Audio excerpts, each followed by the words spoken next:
Hi, everyone. Welcome to the Atlanta SEO for Local Businesses meetup. I am 𝗪𝗲 𝗘𝗦𝗧, one of your co-organizers, and this month Andy is out in California at a conference, so he is not here this week, but he'll be back next month. Our meetings are the second Wednesday of the month at 11:30 a.m. Eastern Time. And we have topics basically on local SEO for local businesses and also for agencies. Our next one is going to be December 13th. It's going to be a Q&A, Ask Me Anything for Andy and I. So you can put that on your calendar and we'll add it to Meetup as well. I have in the chat, if you take a look there, it looks like it may be the only one there so far, information with links to our YouTube channel, our Facebook group, and our Meetup. Meetups where you want to make sure you go to get all the emails for when we have these meetups scheduled. So I want to welcome Jenny Munn. She will be speaking on the impact of AI on SEO.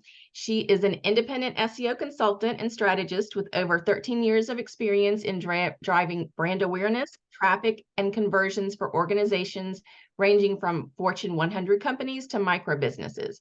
She's a speaker at various conferences, including WordCamp Atlanta, which I saw her at last month. So welcome, Jenny, and I'll let you go ahead and take it away. And guys, put your questions in the chat and we will get to them. Most of them we'll get to at the end of it. Awesome. Well, thank you so much for that warm welcome. Let me go ahead and start sharing my screen. All right, everybody sees this, right? The impact of AI on SEO content. Let me move over here. Okay, so yes, I'm so excited to talk to you guys today. It's been almost a year since ChatGPT burst onto the scene. And, you know, I feel like we were just getting like our footing back from post-COVID marketing and SEO and all the things normalcy. And then here comes AI. And, you know, that's just like the typical thing here, right? We're always changing, always learning. Nothing ever stays the same. It's like the fun but frustrating part of our job here. You know, we're just living in Google's world and trying to survive here. So, but when AI came in, I initially, of course, went through that dread, like, okay, this is it. Google's finally dead. I need to go look for another job now because we're done here. Then I started getting into it and I was like, okay, that's not quite what's happening. I can dial down the drama a little bit and kind of figure out what this is all about. And so from day one in January, I've been really kind of studying it and trying to keep up to understand how is this going to impact my work and the work that I put into clients that I've been working with for over 14 years and all of the benefits that we've seen from working really hard and having a good SEO strategy. Is that about to go out the window or how do I need to evolve right now? So we're going to talk about that in the time we have. Of course, this is a really big topic. When you hear AI and SEO, there's different directions we're going to go into. So I'll make sure that I'm clear about what we'll talk about today. And of course, I would love to hear questions and collaboration and feedback and insights you guys have, which we can certainly do at the end as well. I will give a quick generative AI overview. We'll talk about using ChatGPT for SEO content tasks. We'll talk about what does Google have to say about all this, and then we will get to the Q&A and interactive, hopefully, part. 𝗪𝗲 did a great job of introducing me, so I don't need to go into this much, just that I went out on my own as a freelancer 14 years ago.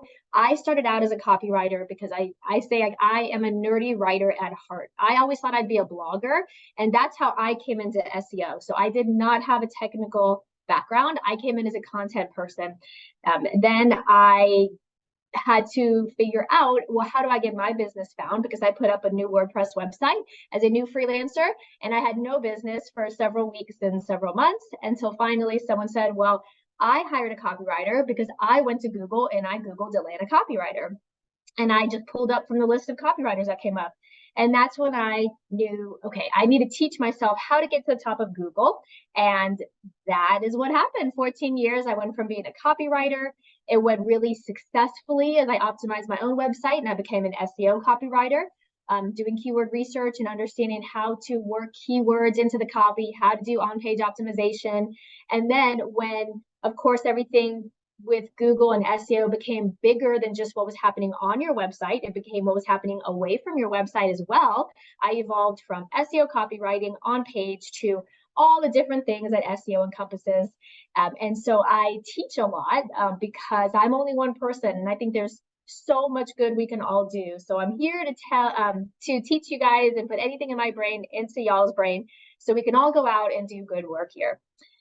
So I don't have a poll up, but I would love to hear, maybe we can talk about it at the end, but people with AI, people either love it or hate it, right? Some people are still very nervous about it and very wary about what it's going to bring, of course, but I do think everybody's in acceptance mode at this point, right? We've gone through the 7 stages of grief and denial, but I think maybe most of us, maybe not all of us, are coming out the other side, but okay, this is here. What are we going to do about it? As I mentioned, it is not quite the end of SEO.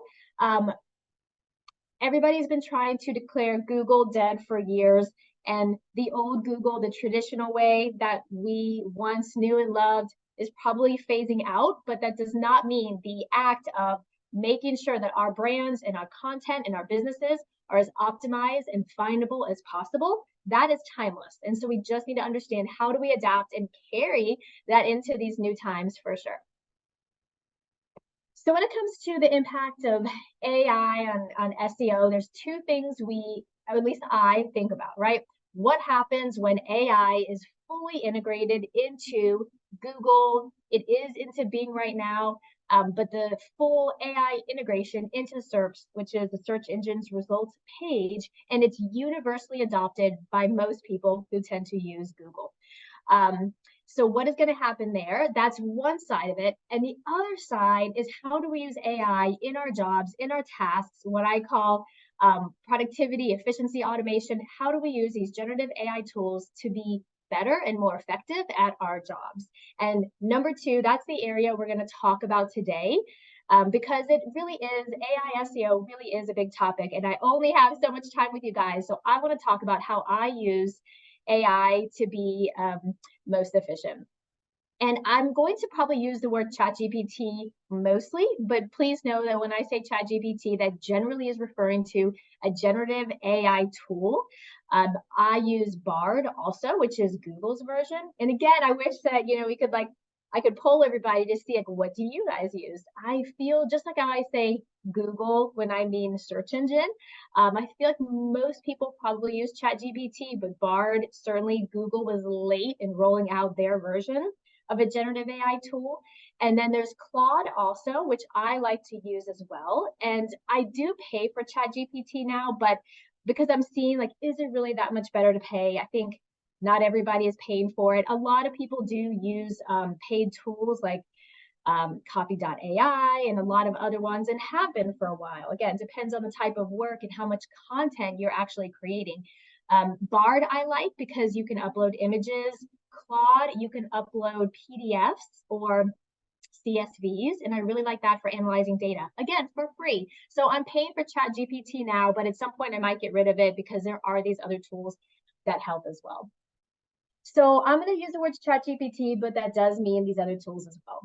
So I often feel like I'm preaching, especially when I'm talking to my SEO peers and colleagues. Trisha was saying that there's some business owners who come into this meetup too, but I often feel like I'm preaching to the choir when I talk about the productivity benefits that can be gained by using these tools. So MIT economists found ChatGPT can substantially boost productivity for marketing professionals. They had said they found that those with AI could produce content 40% faster with 18% higher quality output. In another study, participants who use AI tools completed tasks 25% faster and produced 40% higher quality results than those who didn't. And this study absolutely correlates with my usage of it too. Again, I tend to be a little bit snooty when it comes to content because I started out as a copywriter. And I feel that where SEO has gone the past few years, you need really good content, right? I think I can sniff out good content versus bad. But as soon as I started using these tools and I went through the oh crap kind of phase, okay, this is really good, to really understanding, well, how do you optimize it and how do you differentiate it? I love these tools, and I feel like I use them almost every day for either background knowledge for myself or to give me a starter. So I find that the results of these studies correlates with my experience and most people I know as well. So of course, obligatory notes and warnings and caveats, privacy concerns, do not upload anything you don't have permission to share. So I often want to like upload, I had a very specific instance with a client where I had like a CSV file of all the client registrations, or I guess I should say prospect registrations, and when someone would fill out a form and they would talk about what their issue was, like what they wanted to talk to this client about, I wanted to upload it to Claude to get an analysis of what are the most common themes, because this was several years worth of registration and conversion data. I wanted to find out what were the themes that people said that they wanted to talk about in their language. But I had to go to my client first to ask him, this is your data. I'll strip out the names, I'll strip out the emails, any personal information, but I want to make sure it's okay if I upload it to these tools. So just make sure you don't upload anything you don't have permission to share. Of course, I think we all know the second point, the hallucinating and inaccuracy. AI does not mean that what it's going to produce is always right or accurate. And here's what I say about it, even though it is very confident in its responses. There's been several times where it's produced something and I've even asked it, is this true data or did you make it up? And it goes, oh, I'm so sorry for any confusion. This is data as a placeholder. I made it up. It's not real. And so, but it very confidently produced something that if I didn't know to ask, people might take that. So again, just be very wary about the content that it's producing. Of course, there's biases. AI models can and do unintentionally perpetuate biases present in their training data. I think they're really trying to work to evolve that, but that is certainly a very real and present issue. Opinions and facts are ever evolving, right? And I think by that, I mean, my opinion, I feel like every time I say, oh, the tool can't do that, there it goes doing it. And then the tools aren't supervised, right? It's only a tool and us making sure that we are being good stewards and being using this ethically for the benefit of our clients or our businesses. Trisha, I see, okay, the chat, I was just gonna say, everybody can hear me okay, right? Sorry, Jeffrey. Okay, so caveats and limitations again. Here's what we can and cannot do with SEO and context of using these tools.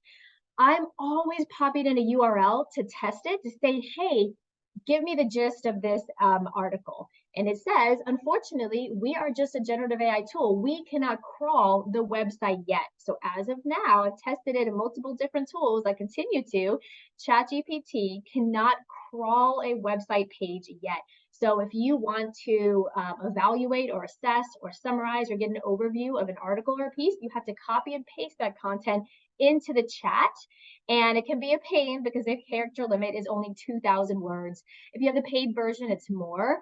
But keep that in mind. I'm always trying to like pop in a URL and say, hey, evaluate this competitor page. It cannot do that yet. So if I want to evaluate a competitor, I have to actually paste the copy in. So keep that in mind. Although, again, there's been a couple times where I've tried to put in a URL and I say, summarize this article for me. And it will certainly come up with a summary. But when I say, did you actually crawl the content? It says, oh, no, we didn't. Here's what our best guess is of what the content is. So keep that in mind. The next thing, I have absolutely been waiting for the day when a tool like this can give me accurate keyword data. But as of now, it cannot. If you ask the tools for what is the keyword search volume for these terms, it definitely spits out search volume, but it is not accurate. So again, it's very confident in what it produces, but that does not mean it's right. As of now, ChatGPT does not have access to search volume and metrics like true keyword tools have, like Google Keyword Planner, right? Going right to the source, Ahrefs, SEMrush. Even though it will try to tell you what search volume is, it doesn't actually know that. So it does not replace a keyword research tool as of now. Keep that in mind. Again, confident but wrong. You have to know enough to question when you see something. When in doubt, verify. Think of ChatGPT as a virtual assistant. You are ultimately responsible for the implementation of any data or code that it generates. I used to think that ChatGPT and these tools did a fantastic job of generating schema markup and some structured data. But when I would go test it, it would like put in placeholders. It was very wildly off. I feel like it used to be good, and then it kind of got less good and more generic.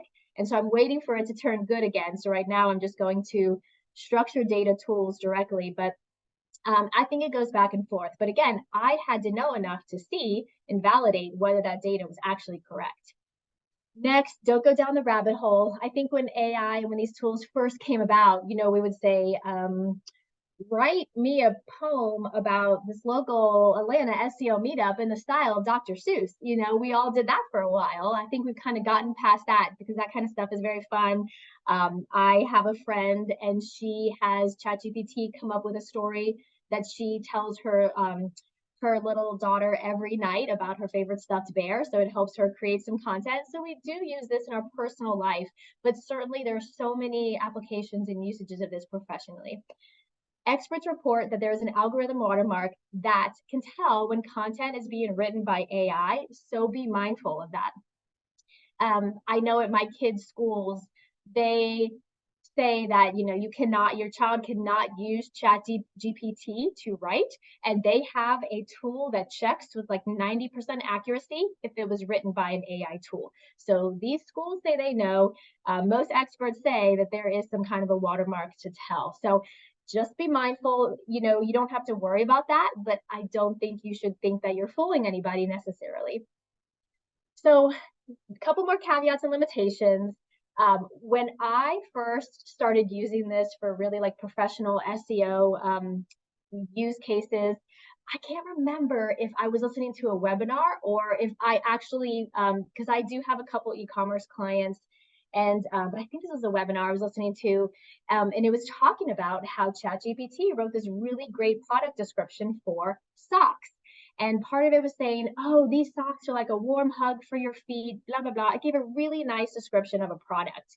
But I was like, oh, that is so clever, because I never would have been thinking of the analogy of socks being like a warm hug for your feet. That's pretty cool. But I was like, well, let me go and see if other websites actually use that phrase. And so when I went to Google and I wrapped that phrase in quotes, tons of other websites came up where I was kind of like, womp womp. I am not the only person who's going to have this like amazing phrase if I actually use that. So there are other websites. So don't think that this tool is creating something totally brand new out of the blue that's never been heard before, because chances are that's not true. Now, I did plug also that copy into a plagiarism checker, and it did pass. And I do find that the copy does pass. It's not necessarily plagiarized, but it is what I say duplicative and generic. Although it can pass the plagiarism checker, it is going to be broad and blah, which Google hates. And we will talk about how Google feels about this in just a little bit. But that's what I've been finding, right? So I love these tools for helping me come up with things that I would not have known to say, I would not have known about, I would never have gone in that direction.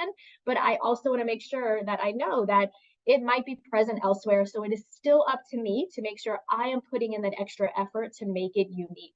So the average shopper wouldn't know that, hey, this website said the same thing about the warm hug for your feet on that website. The average user wouldn't know that, but we just want to be mindful about what kind of copy we're producing and making sure it is okay to not be 100% unique in every instance.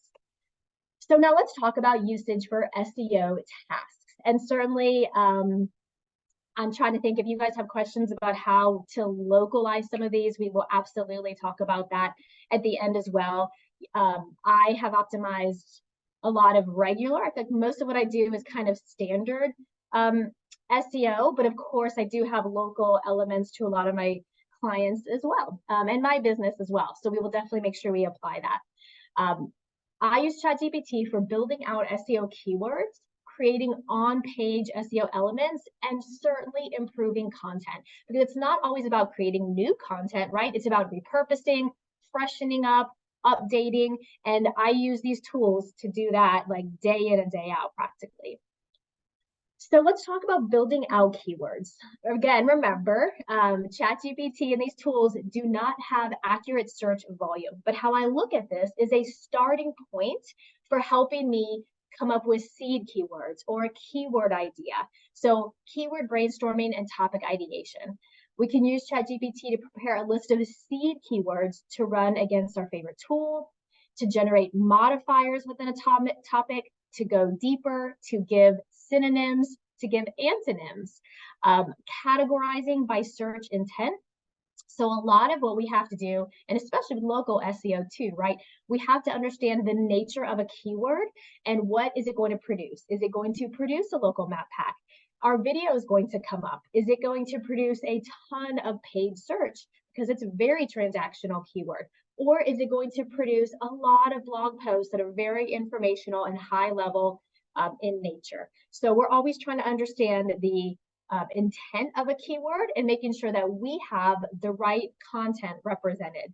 And I just have this example up here because often, right, as SEOs and marketing professionals, we are not necessarily the experts in the topic that we are marketing, right? It helps if we are, but that's just not always going to be the case. And so I just had this example that I don't play pickleball, but I saw this and I thought it was really good because I know there's pickleball paddles, right? But I did not know there's different paddle types that you need to think about for all the different instances. If you have large hands, if you have small hands, if you have junior size, right? Maybe teens need something else or juniors. So all the different instances, right? It's not just one pickleball paddle. There can be multiple. But again, it's not anything I might have inherently thought about. But the tool will think about it like that. And that's what I really love, that it's going to think of different instances that you might not if you are not the subject matter expert. Identifying keyword gaps. So I do this sometimes, and this might be a little bit more intermediate or advanced, but for some of my clients, I've been doing SEO for them for a long time. So I work with a wonderful pecan farm down in Albany, Georgia, and I've been optimizing their website for years, right? And I feel like we want to dominate anything and everything around the term pecans, which gets 110,000 searches per month. The last 6 weeks of the year, they do 80% of their business. So we are right in that time frame right now. It is game on. It's so competitive for anything and everything around gifts and gourmet food gifts. But pecans is definitely what we do. And so I'm always like, okay, are there any other keywords we missed? We've gone after pecan nutrition, pecan buying guide, fresh versus stale pecans, right? That's what you kind of do with SEO when you are at that next phase and you want to show you are the authority in a topic and you are going to dominate and own anything around that topic, right? So what I have started doing was uploading into, again, you have to go to a tool like Claude because you can upload .csv files or ChatGPT Pro. And you say, okay, we want to rank for any and all terms around Georgia pecans. This CSV contains terms we're already ranking for. What is not represented in this spreadsheet that we should target? And it came up with a list. It said, okay, well, you're ranking for pecan recipes, but what about this? And what about this? And most of these ideas I could throw out, but there were a couple really good ideas in here that I would not have thought about on my own, or a traditional tool would not necessarily have come up with. And so a lot of times when you are more mature, experienced, it'll help you come up and kind of fill that gap. So I also like to put in competitor keywords and say, hey, here's competitor keywords and here's mine. What is the gap?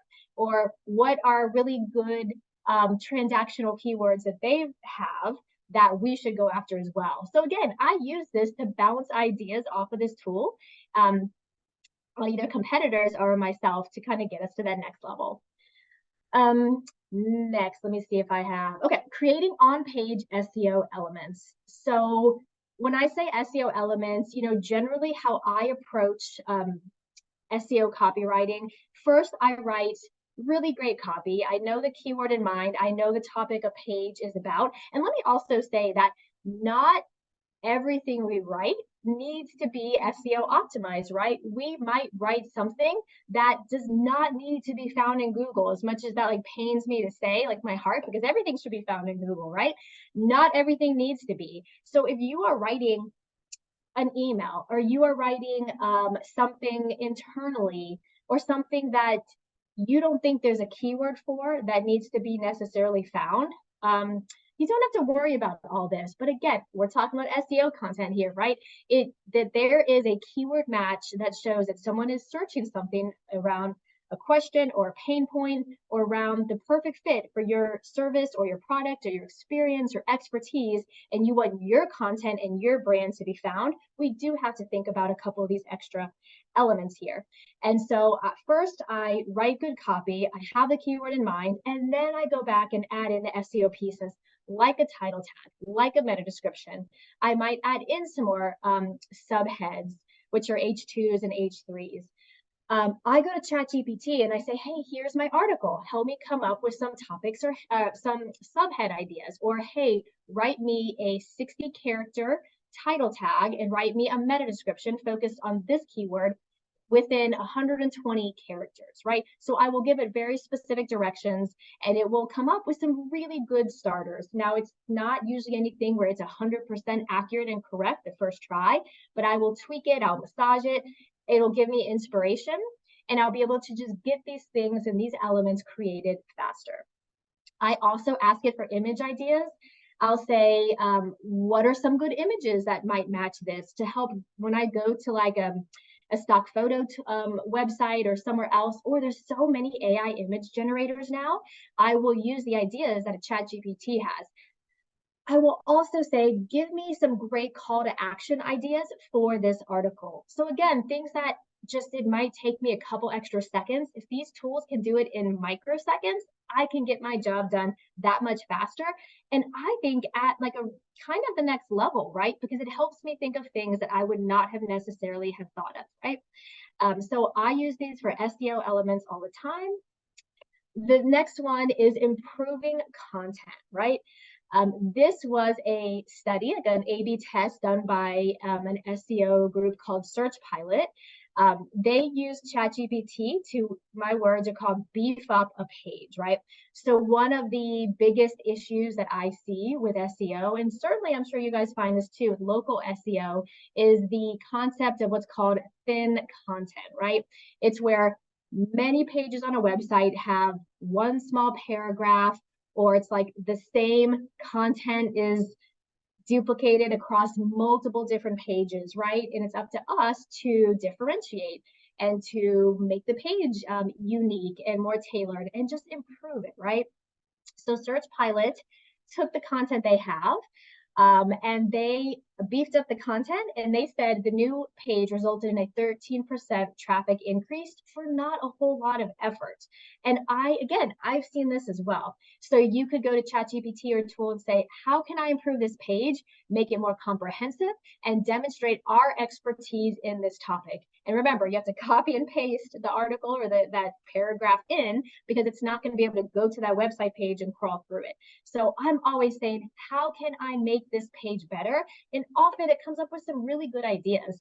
I've got Grammarly, but I'm also saying, hey, proofread this page, or how can it sound better? Or do you have any more ideas? I feel like that's one of the hidden little phrases there is there anything else I can add? And I feel like these tools, never once has it said, nope, we're all done here. It's always going to suggest something. You can take it or leave it. But again, I feel like I've got this like little content assistant next to me that's just helping me get my job done better and faster. More about improving content. I've used this to personalize my content, give it more emotion, work in more pain points, add in a more engaging voice or tone, or being more on point to like a brand's voice. So how can I make this a little bit more persuasive? Or how can I make this content more engaging? Or how can I like breathe some life into this boring topic, right? I go to ChatGPT and I will use that exact word. Adding stories or storytelling. We all know how big that is and how important it is. Everybody has such short attention spans. Stories are definitely a way to go to kind of hook more people. If you go and the prompt is, I have data showing that 70% of startups fail within the first year. Can you create a story about a fictional startup illustrating the common pitfalls they might face? And you might use that in a video script. It might be part of a blog post. It might be part of a page. So I think these tools are really good at kind of helping create a story.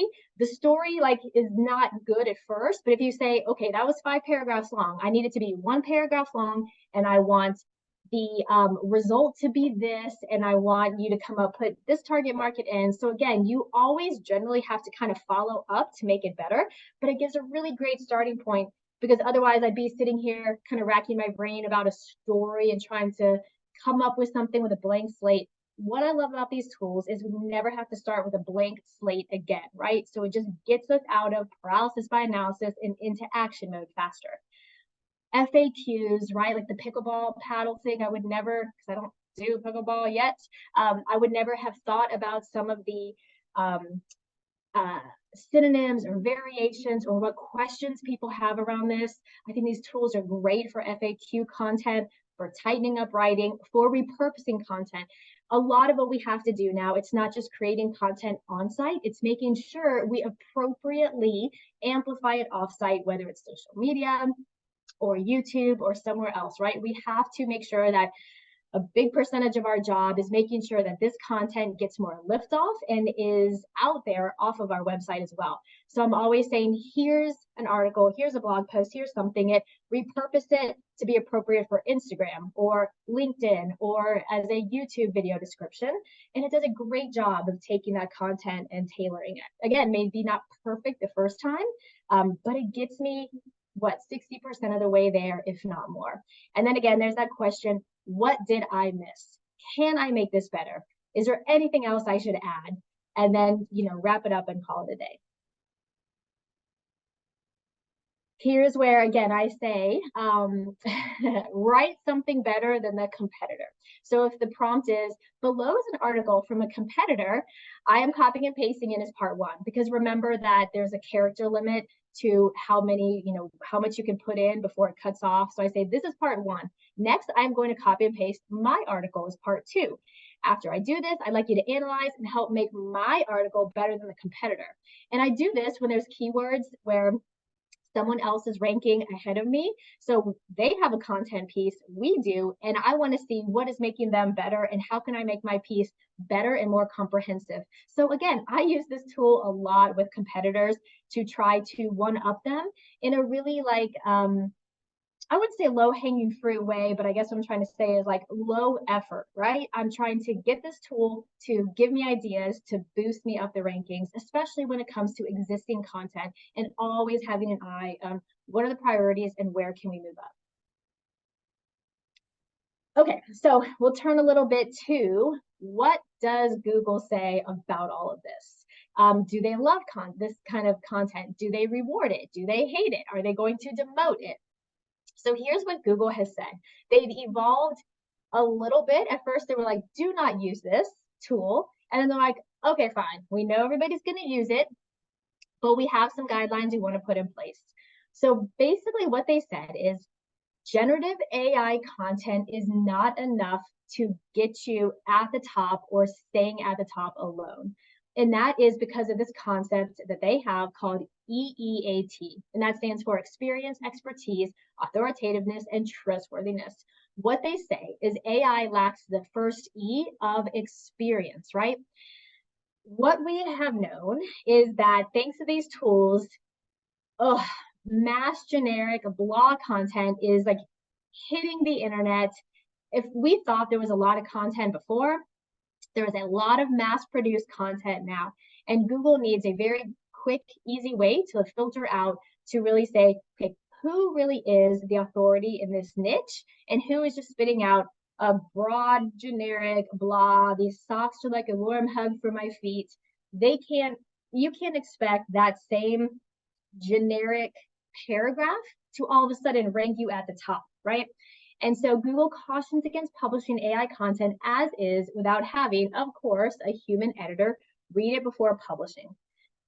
So basically what they said is AI content is okay as long as it's high quality, original, and useful, But what they're also looking for is it to be combined with that expertise and content based on real human experience. And that is how you will be rewarded with visibility when you use these tools, right? So I don't even know if I want to say that just using AI content alone is enough to rank you at the top, because maybe it is, but Google has rolled out update after update after update since August. I think we're in the middle of one now, and a lot of experts think it is specifically to counteract this AI content. And so again, it's fine to use, but you cannot expect that usage alone. We still need to have subject matter expertise and thought leadership, that element, into our content if we want to stay visible in Google now and in the future.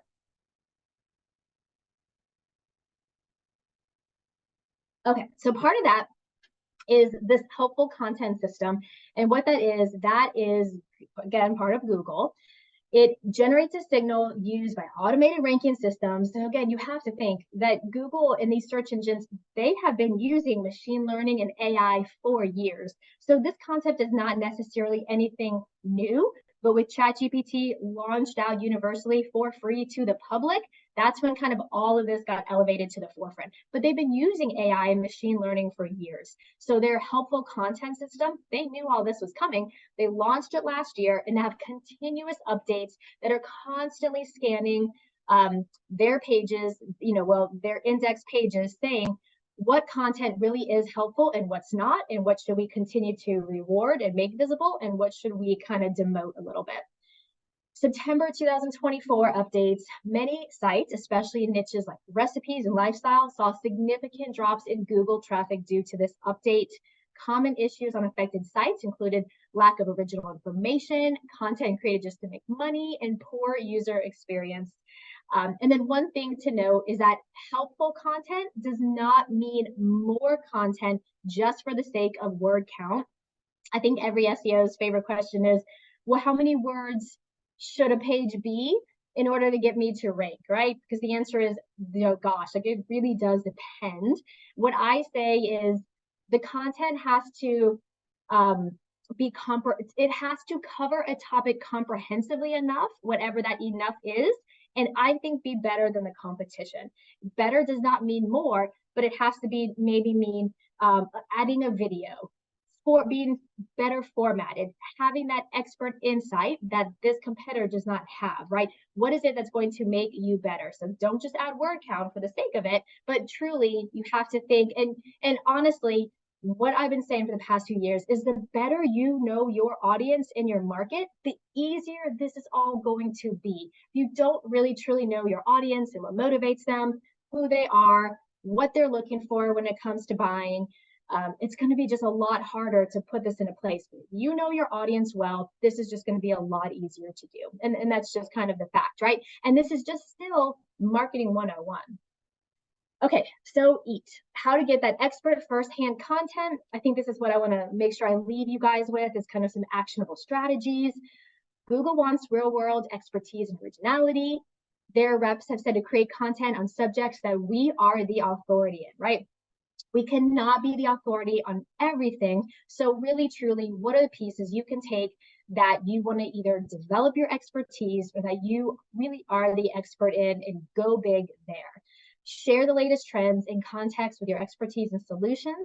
And my number one way that I create high-ranking content is by interviewing subject matter experts with all of my clients, right? And if they don't have it, then we will go find experts and interview them. I am not the expert, and I don't want to say I require it, but I just am very clear that's what it's going to take. I need to interview your experts to get that insight into our content. Also, feedback and chat logs from customer service teams, feedback inboxes and sales calls from sales teams who are out there in the trenches, talking to the prospects, talking to the customers. That's what I'm trying to get to.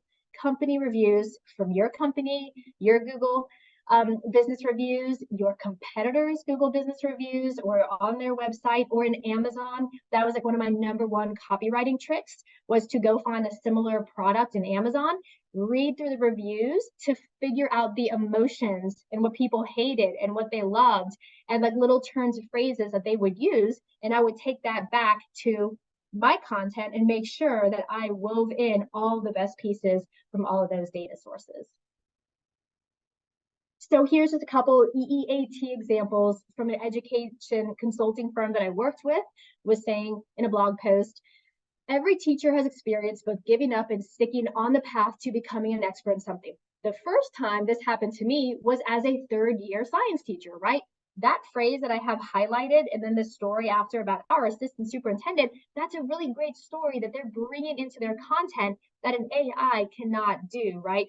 And that another teacher who's reading that would totally be able to tell if it was like generically written by AI or if it was like truly written by someone who had experienced this. A nutritionist, here's another example. We had hired an influencer to come in from my pecan farm and create some recipes for us. And she was just gonna like create the recipe. I'm like, no, we need some FAQs and content around this recipe. And so she had written this in. She had the key to making y'all need to say this. This is like a tongue twister. Perfect pumpkin pecan pancakes. Don't use old pumpkin pie spices. Spices lose their zing if they've been sitting in your cabinet for a while, right? That is like such like a great expert tip, because my pumpkin pie spice is like literally like probably 8 years old, right? So I read that, I was like, oh, it's time. I didn't realize that made such a big difference, right? Experts know those little pieces that make a big difference. And the next one would say chef. I was listening to the Today Show, and there was a chef who was making this curry. And I think it was Al Roker, because she was talking about, you have to use these fresh curry leaves and this. And he says, well, can't we just use like curry powder? And she goes, no. She was like, a curry is not a real curry without fresh curry leaves, right? So people who are experts in what they do, they have very informed, strong opinions, and that's what we want to be present in our copy, right? More storytelling, more specificity, more behind the scenes, more insider tips, more opinions. And I definitely feel like this is not always easy to do, especially in local SEO, where we're working with very busy business owners who do not have the time to get us this level of information, let alone any content. But this is what it's going to take, right? So it's a matter of education and setting expectations. One of my last tips for you guys is to start a swipe folder. And what that is, if any of you guys have the copywriting background, this is very much like a common technique where we take content that we think is really good, right? And we are going to put it into a swipe folder, which means, oh, like here's a great email subject line. Here's a great, like a case study that's so well written. Here's a great story, or here's like a great introductory phrase, or here's a great way that they say this. And you kind of like build out this like little repertoire, this like folder of really key of content, not that you're going to plagiarize, not that you're just going to copy and paste, but to use as inspiration or something that you find really well done, so that you can kind of pull it out and examine it and use it when the time is right. Again, when I say use it, I don't mean, use it, but I mean like use it to get inspiration from, okay? We're not trying to win a Pulitzer. We are just trying to be better than our competitors, more helpful to make our audience act and set us apart as a clear and trusted and safe choice. So, all right, let me wrap it up, because hopefully we can get to some Q&A. Oh my gosh, why do I have start? Okay, I must be going the wrong direction. Hold on, I'm kind of nervous to touch my presentation because I think it's like a couple clicks behind. Okay, here we go. Recap. Originality is king. Become a visible, recognized expert in your field. And let me just kind of preface by saying this recap is where SEO is going to go in 2024 and how we are going to fight to make all this hard work we've been doing the past few years is to stay at the top, whatever that means, right? When generative AI comes out, really quick side note is that I was listening to the news, and they were saying how there's so many young people who are getting their news from TikTok. And that's been a trend for a while, right? That the younger generation does not go to Google, they go right to TikTok, they go right to Instagram.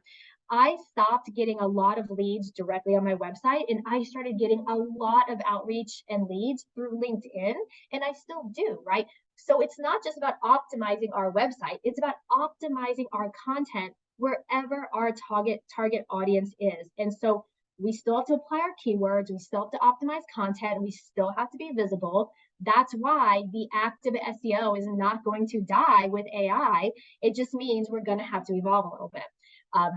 Not all content is SEO content. Remember, ChatGPT does not have access to search volume, even though it's going to say it, you know, and spit out some kind of search volume range. It's not accurate. What does Google say about AI content? It's okay to use, but it's not going to be enough to rank you in tomorrow's world. And then have fun with these tools and plugins. But as I say, whether it's GA4 or Google Search Console or ChatGPT, do not get lost in a rabbit hole, right? Go in, do what you got to do, get your output or your deliverable, and then get in and get out and back into your business.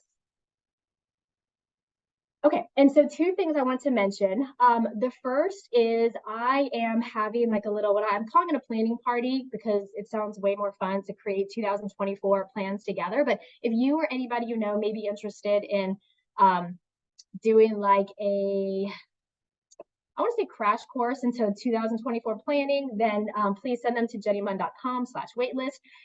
Otherwise, connect with me on LinkedIn. I'd love to stay in touch. And then I also wanted to make sure, if you're interested more on AI, SMX Next is next week. And it is by Search Engine Land. So for those of you who get Search Engine Land emails, you've probably seen there like thousands of promotions around this, but it is totally free, online next week. And if you register, I think you do get recordings. You do, but they've got, you know, lots of AI talks coming down the pipeline. So searchengineland.com/SMX/next, or just Google SMX, you know, 2024, and it should come up. So definitely keep those two things in mind. And with that, hopefully we have questions or talk, collaboration, discussion we can get to. But so thank you. Thank you so much, Jenny. That was a lot of great information. You know, I think what some of the biggest things takeaways for SEO is that we really need to use ChatGPT and all the AI different tools to help with productivity. And that's where we're going to look at it. That you need to use it as a tool. And I think that's one of the biggest takeaways. Questions. Do you guys have questions? Let's see. I don't see any yet, but please put your questions in. I have a question. So when you're working through and coming up with your different prompts, I know sometimes, especially when it's like something new that you're trying to do, how do you kind of go through that as far as like your different thought process and how to change it and update those? Is there any tricks or tips on that?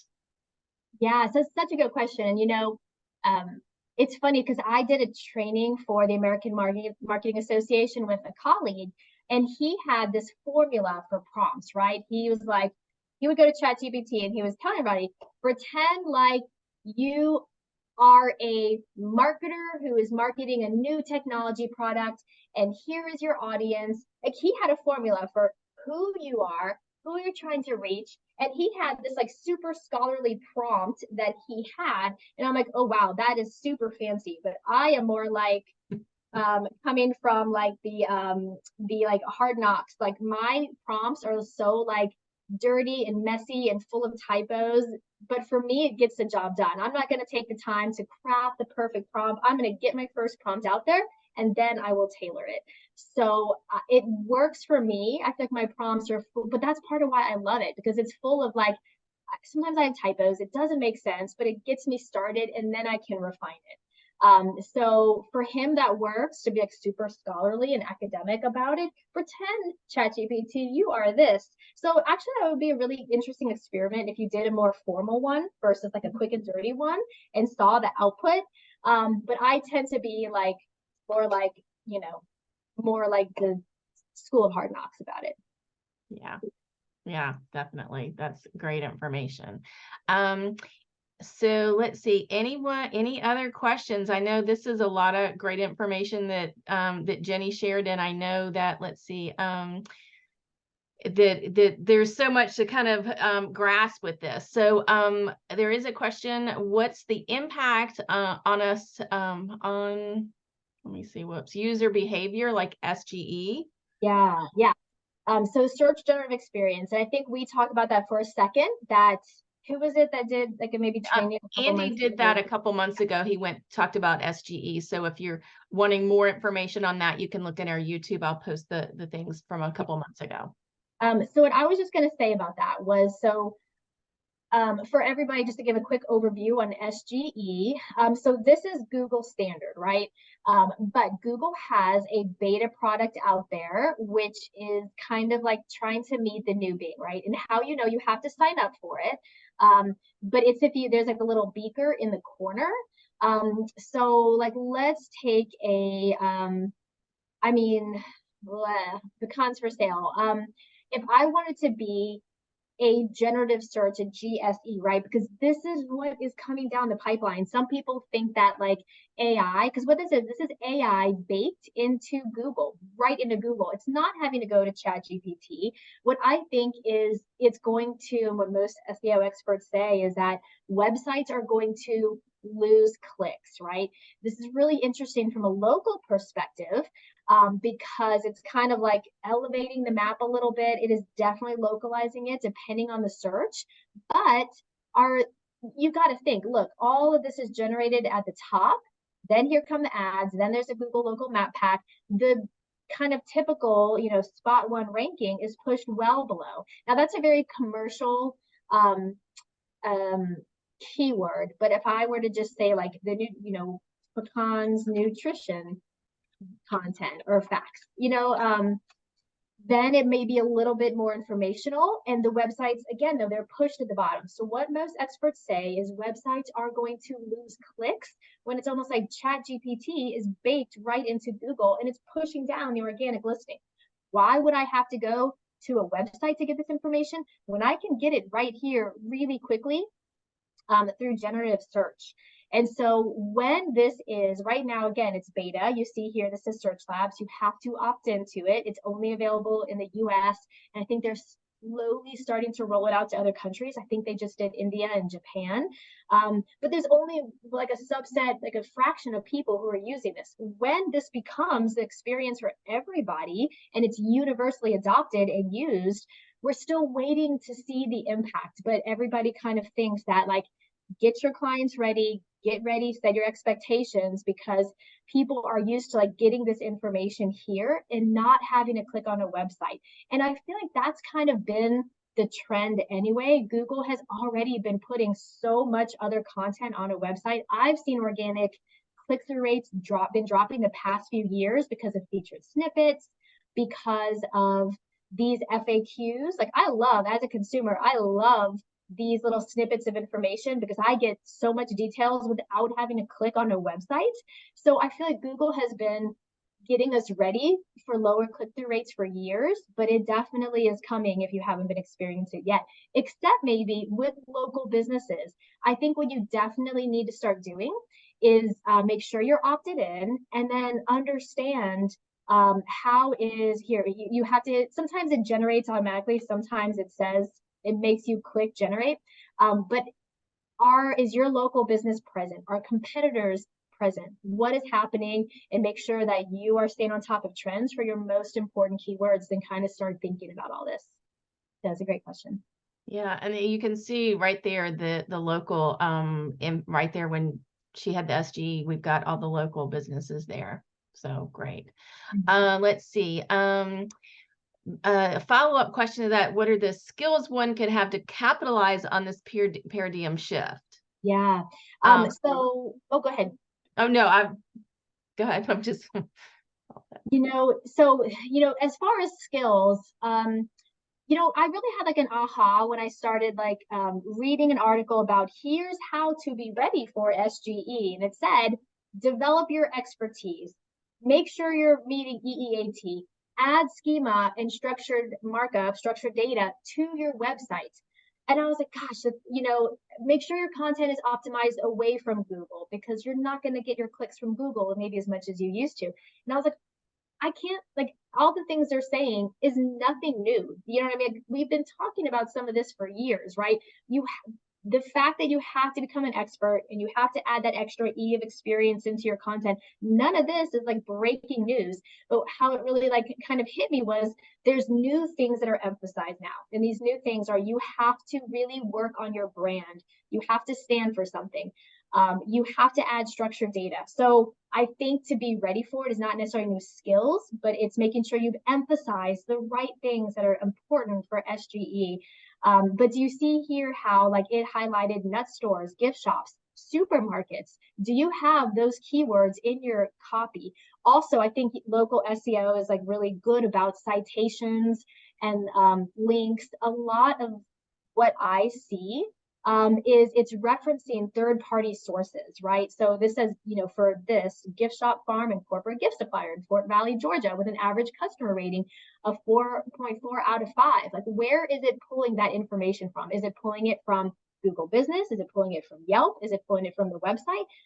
So really understanding where this information is coming from, and do you have all the content you need to represent it? The other thing I really tell people is, do you see these follow-up questions? I think it's so important to take a look at these questions and make sure that you have content that addresses them, whether it's a video, whether it's on-site, whether it's off-site. Think about if your target, your perfect person is going to engage and start this Q&A conversation, is it you who's going to be up here? Like, look, here's my pecan farm. They're still up here, which I'm really happy about, but we've worked really hard to develop their brand as the expert. So I think doing these searches in the SGE experience, having this conversational, so don't just create an article on this, know the follow-ups in the journey, know your audience, use structured data, build out a brand that's got a great reputation. And I think those are just some of the things that are really going to be emphasized next year. Perfect. Yeah, I think looking at that SGE, looking at that data is really important, and it's lots of information. We did a couple months ago, I posted in here a link to our YouTube channel. Andy went over SGE and we kind of did like a little walkthrough of different things you could look up. And so definitely, if you missed that, that's definitely something I'd recommend going back and taking a look at for SGE. It's was really very helpful. So, okay. Wonderful. Thank you so much. Yeah, this is big changes in SEO, but you know, we've got SEO is always changing anyway. This is just something different, new, and lots of different things going on. So definitely need to keep up with the time. So thank you, Jenny, so much for coming and joining us. And you all make sure you can follow Jenny on LinkedIn, and you've got all of her contact information from earlier. And so thank you so much. Reminder to everyone that we have these meetings the second Wednesday of the month at 11:30 a.m. Eastern time. The next one is going to be Wednesday, December the 13th. And Andy and I are going to be doing kind of like an end of the year Q&A, Ask Me Anything. So you guys show up for that. Have plenty of questions. You can send those to us ahead of time on Meetup. I'll try to get that posted pretty soon on Meetup so that you can have time to ask that. Thank you all so much for joining, and we will see you all next month. Bye-bye, everyone. Bye.